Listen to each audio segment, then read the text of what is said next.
Hi friends, today is Monday, April 27th. Happy Monday. We're almost at the end of April. But the bummer part is I've been missing so many of you. 40 days? That's a lot. But I did have some kids join me on Zoom today, so a little shout out to Madison, Natalia, Edwida, Faith, Kinsley, Hilla, and Jesse. Thanks for joining me today. We're going to do another Zoom on Wednesday at 11. All right, our book is called The Mouse and the Motorcycle by Beverly Cleary. I don't own the rights to this, but again, I am grateful to Beverly Cleary for letting me read this to my students while we are in quarantine.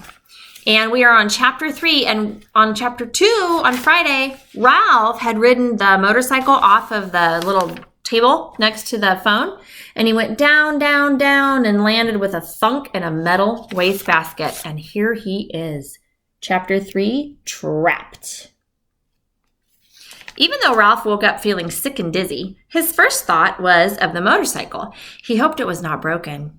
He sat there at the bottom of the wastebasket until the whirly feeling in his head stopped, and he was able, slowly and carefully, to stand up. He stretched each aching muscle and felt each of his forelegs to make certain it was not broken.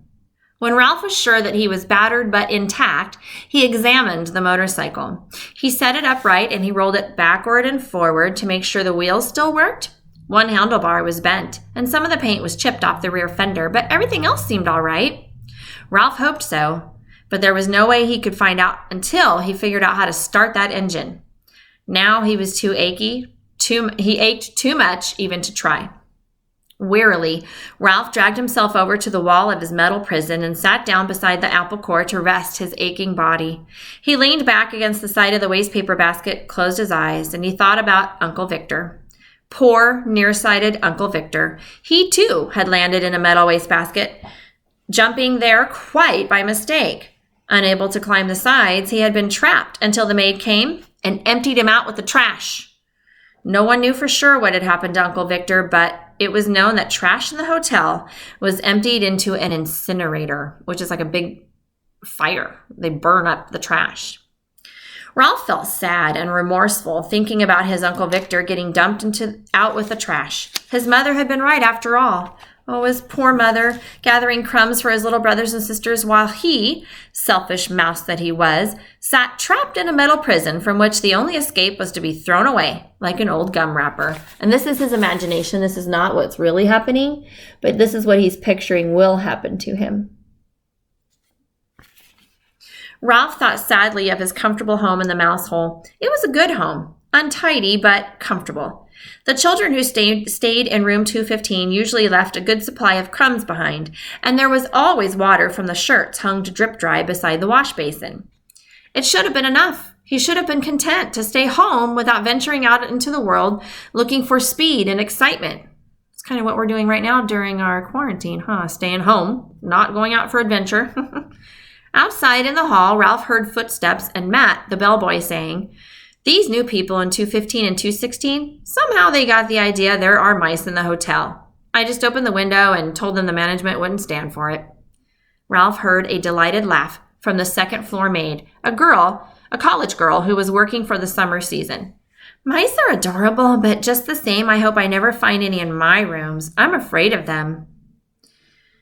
There were two kinds of employees at the Mountain View Inn. The regulars, none of them young, and the summer help, who were college students working during the tourist season.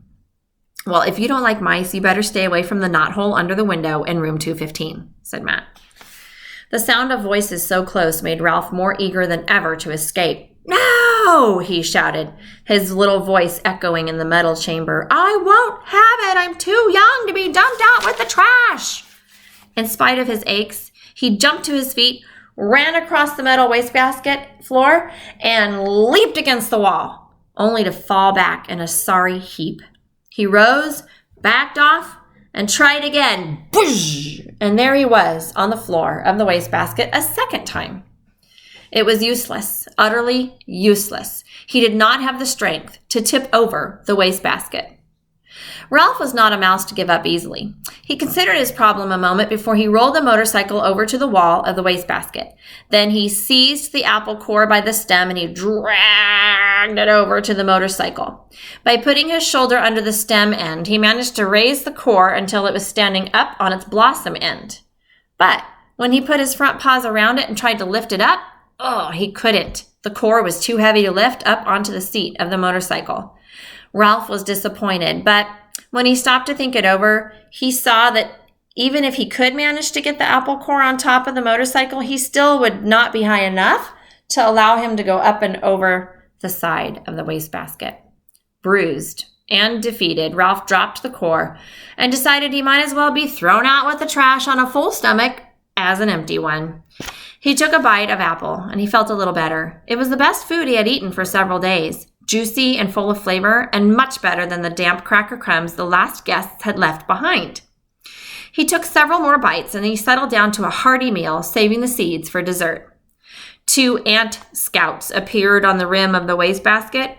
As an ant scout is the one looking for food, and when they find it, they go back to their ant hill and they tell the other ants, "Hey guys, there's a picnic over here, come on." And then that's where all those trails of ants come from. Somebody had been the scout and they had said, hey, there's food over here. "Go away," said Ralph crossly, because he did not like to eat food crawling with ants, and because it embarrassed him to be seen in such a predicament. The ants left as silently as they had come. When Ralph had eaten his fill of the apple, he curled up beside the core. He only hoped that someone might happen to drop a Kleenex over him. It was bad enough to be carried to one's doom in a wastebasket, but to be carried to one's doom by a shrieking maid was unthinkable. So here's what he's wishing he had, was Kleenex to cover himself.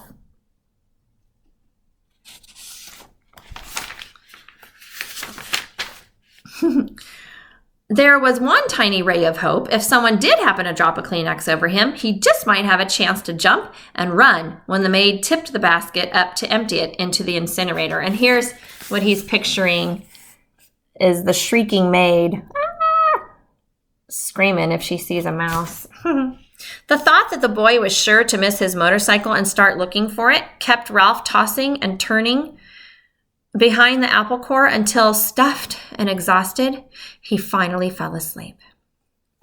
Chapter 4. Keith. Quick chapters, so you don't get bored with me reading to you. All right, we will see you tomorrow. Have a great evening. Stay safe. Wash your hands. Keep washing your hands. Love you guys. Bye.